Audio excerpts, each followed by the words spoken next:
Hai semua, Assalamualaikum. Ini kita bergabung lagi di bab 3 ya, atau tahap ketiga, praktek menentukan karakteristik mutu produk atau jasa.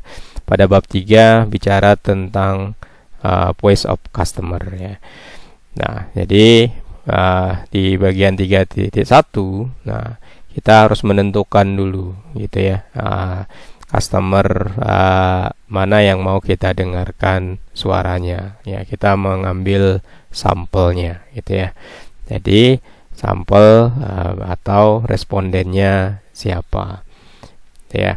Nah, seperti yang dijelaskan pada video bagian yang kedua, bahwa layanan pengantaran makanan online atau pemesanan makanan online itu memiliki internal customer, ada warung, kemudian ada driver ya. Kemudian external customer adalah person yang melakukan pemesanan makanan secara online.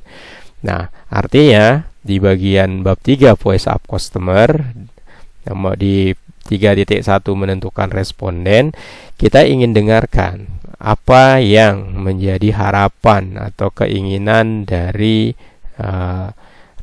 customer ini. Nah, suara mana yang mau kita tangkap ya. Nah, kita wakili si customer ini dengan responden ya. Nah, respondennya siapa aja? Nah, respondennya untuk praktek kali ini ya, yang memudahkan mahasiswa untuk mendapatkan data suara dari customernya. Nah, misalnya untuk kasus delivery makanan online, untuk internal customer warung atau resto, kebetulan di dekat rumah misalnya ada warung bakso yang juga mendelivery makanan lewat aplikasi misalnya. Jadi ini adalah calon responden pertama gitu ya. Warung bakso misalnya, namanya warung bakso Pak Budi gitu ya.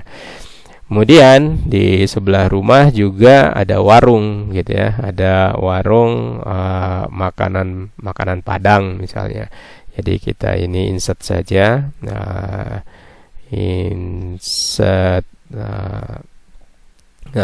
jadi di warung ini akan ada dua responden ya. Di warung ini ada warung bakso sama ini warung Padang Bundu gitu ya. Nah, ini yang bisa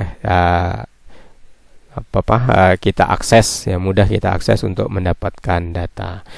Kemudian di driver, nah, kita coba pikir-pikirkan, ada driver yang bisa kita kenal nggak? Oh, ternyata nggak ada. Kalau nggak ada, bisa nanti kita pesan makan, kemudian ada drivernya sebelum pergi kita bisa minta dia untuk menyampaikan ekspektasinya atau needs-nya terhadap layanan delivery makanan online.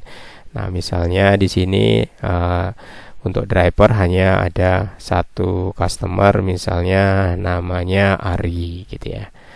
Nah, jadi hanya karena ada satu, berarti di sini kita hapus gitu ya. Ini kita hapus.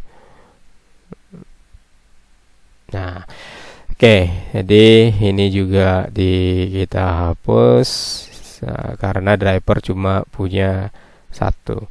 Kemudian external customer, wah kalau ini external customer banyak gitu ya. Di rumah ada bapak, ada ibu gitu ya. Misalnya nama bapak adalah misalnya Pak Ratno gitu ya. Kemudian ibu bisa juga ditanya karena sering pesan online, misalnya namanya Bu Ratni. Kemudian teman kelas siapa lagi gitu ya. Nah, ini adalah eksternal customernya. Nah, berapa banyak responden yang harus diambil? Secara aturan di praktek ini kita diminta 10 responden. Bisa jadi 10 responden ini dari customer internal, misalnya 4 orang, berarti eksternal 5. Atau misalnya customer internal ada 6, berarti eksternal 4, dan seterusnya. Nah, batasannya adalah yang memudahkan untuk mendapatkan data voice of customer-nya. Jadi itu responden untuk mendengarkan suara customer dari layanan delivery makanan online.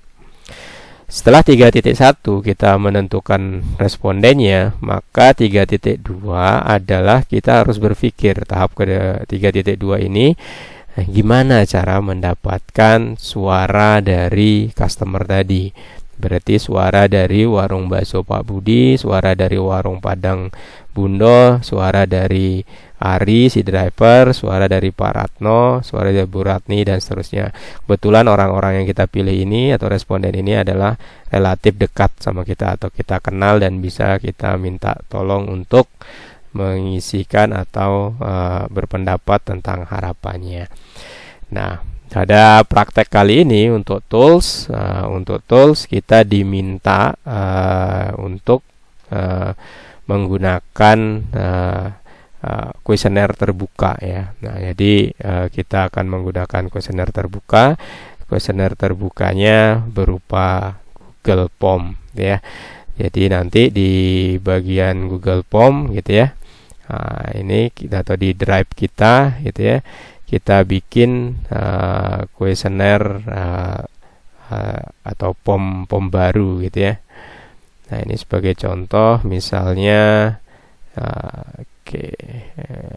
misalnya di sini kita bikin form baru gitu ya. Misalnya ada di bagian sini. Nah, ini kita bikin form baru. Ini adalah form yang akan kita gunakan gitu ya. Misalnya ini survei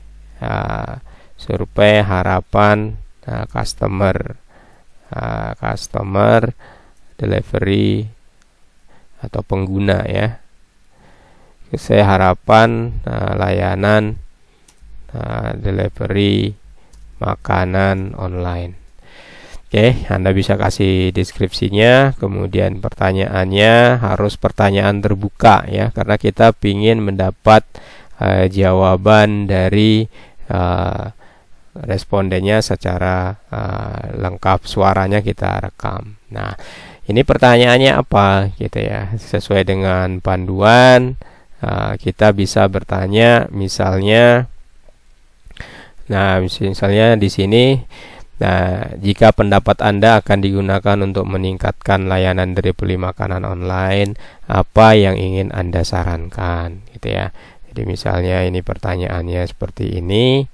Nah, nanti kita bisa buat di Google Form-nya. Nah, ini kita copy, kemudian kita bisa preview ya. Nah, jadi linknya ini kita berikan kepada orang-orang yang kita data di sini gitu ya. Kita data untuk meminta tolong kepada mereka mengisikan gitu ya, mengisikan form ini jawabannya apa yang mereka harapkan terkait survei layanan delivery makanan secara online. Nah, pertanyaannya apakah harus seperti ini? Tidak ya. Jadi mahasiswa bisa menyesuaikan. Yang penting adalah kita bisa mendapatkan suara dari customer. Nah, oke. Nah, itu di langkah 3.2 yaitu menentukan tools. Jadi toolsnya adalah kuesioner dengan pertanyaan terbuka. Oke, lanjutan untuk 3.3 dan 3.4 bisa Anda lihat di video bagian ke